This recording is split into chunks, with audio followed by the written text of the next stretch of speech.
Morning, students. Today we'll do character sketch of Mr. Darcy.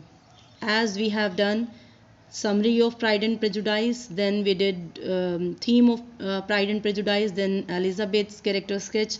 Today it's time of doing Mr. Darcy's character sketch.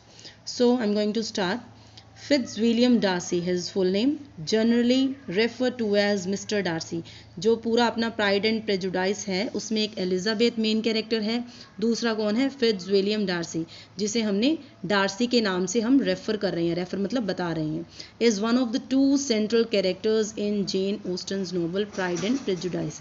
जो दो characters हैं Elizabeth का और Darcy का, उनमें से उन दोनों कैरेक्टर्स में से एक कैरेक्टर किसका है? डार्सी का। He is an archetype of the aloof romantic hero.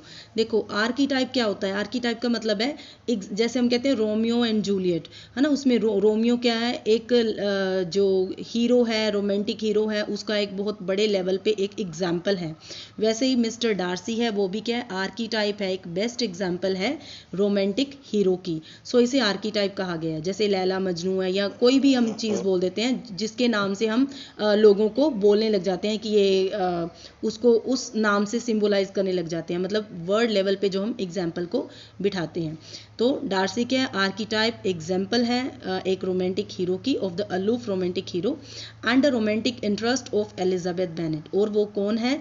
जो एलिजाबेथ बेनेट है उसका भी ये रोमांटिक इंटरेस्ट है, क्योंकि वो हीरोइन है और ये हीरो है। द नोवेल्स प्रोटेगनिस्ट, नोवेल की प्रोटेगनिस्ट कौन है? एलिजाबेथ, और एलिजाबेथ का लव इंटरेस्ट कौन है? Mister Darcy. The story's narration is from Elizabeth's perspective. Story narrate की गई है, नरेट मतलब बताई गई है, इसका नरेशन है, बताई गई है किसके थ्रू? एलिजाबेथ के पर्सपेक्टिव से। पर्सपेक्टिव मतलब उसकी थिंकिंग से, उसकी सोच से, पर्सपेक्टिव से, एलिजाबेथ की सोच से बताई गई है। मतलब एलिजाबेथ क्या सोच रही है सारी स्टोरी में, वो ज़्यादा बताया गया है। The reader is given a one sided view of Darcy.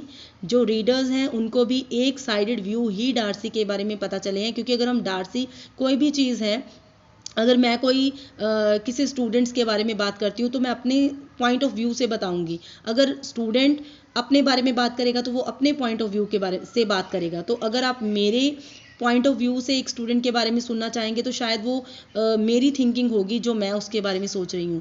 हो सकता है उसके परे वो स्टूडेंट के पास और बहुत सारी क्वालिटीज़ भी हों। So here the thing is, Elizabeth के पर्सपेक्टिव से हम डार्सी के बारे में सुन रहे हैं, लेकिन डार्सी अगर अपने पर्सपेक्टिव से बताए तो हमें उसके बारे में और भी काफ़ी कुछ पता लग सकता है, जैसे एलिजाबेथ ने अपने पर्सपेक्टिव से अपने बारे में भी बताया है। The reader is given a one sided view, है ना, एक साइडेड व्यू मिले हैं हमें of Darcy for much of the novel. ज़्यादा जो नोवेल का पार्ट है वो एलिजाबेथ के पॉइंट ऑफ व्यू से हमें देखने को मिल रहा है। बट हिंट्स आर गिवन, लेकिन कुछ हिंट्स दिए गए हैं, गिवन है थ्रू आउट पूरे नोवेल में, that there is much more to his character, कि जो डार्सी का कैरेक्टर बताया गया है, कैरेक्टर डार्सी का उससे कहीं ज़्यादा आगे है।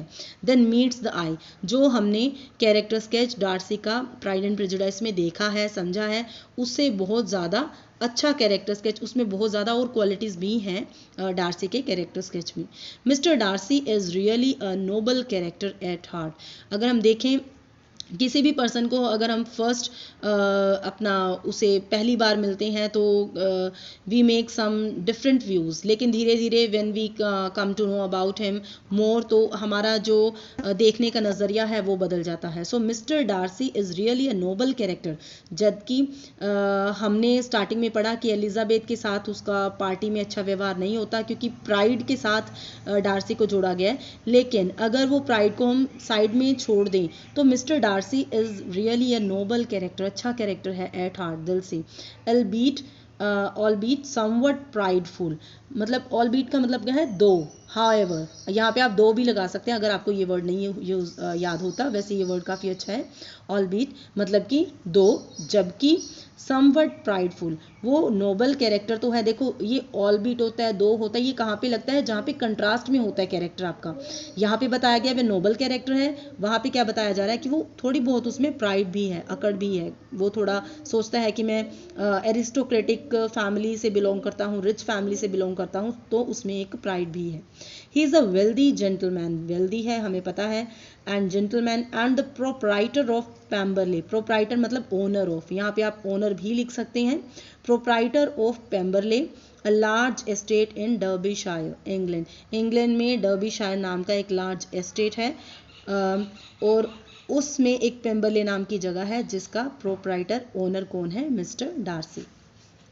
Darcy first meets Elizabeth Bennet at a ball, यानी पार्टी। डार्सी सबसे पहले कहाँ मिलता है एलिजाबेथ को, पार्टी पे, where he makes rather demeaning remarks about her while she is within earshot, है ना। इसमें देखो क्या चीज़ कही गई है, वेयर, जहाँ पे क्या होता है पार्टी में, ही makes rather demeaning remarks, क्योंकि उसे ये है कि मैं अमीर फैमिली से हूँ और एलिजाबेथ काफ़ी गरीब फैमिली से है, तो वो जो अपनी कह सकते हैं कि जो क्लास के लोग हैं उनसे ही बोलना पसंद करता है। सो डी मीनिंग यानी कुछ गलत जो रिमार्क्स हैं एलिजाबेथ के बारे में बोलता है, अबाउट हर, उसके बारे में, वाइल, लेकिन इसी बीच क्या होता है, she is with in year shot, जो एलिजाबेथ है वो रिमार्क्स हैं वो सुन लेती है। विद इन ईयर शॉट का मतलब क्या है, विद इन ईयर शॉट का मतलब क्या है, वह सुन लेती है।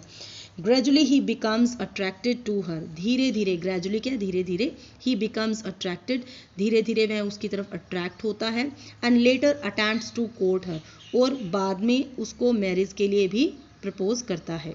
कोर्ट हर मतलब मैरिज के लिए इंक्लूड करना अपने साथ किसी को, किसी लड़के को या लड़की को।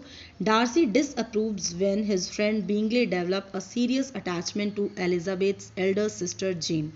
डार्सी क्या करता है, डिसअप्रूवल देता है, उसे मान्यता नहीं देता, उसे नहीं मानता। कब, जब व्हेन, जो बीइंगले उसका फ्रेंड है वो क्या डेवलप करता है कि मैं अट्रैक्ट हूँ एलिजाबेथ की बड़ी सिस्टर जेन की तरफ। सो वो डार्सी उसे मना करता है कि मतलब ये मत कर, क्योंकि and subtly persuade Bingley that Jane doesn't return his feelings.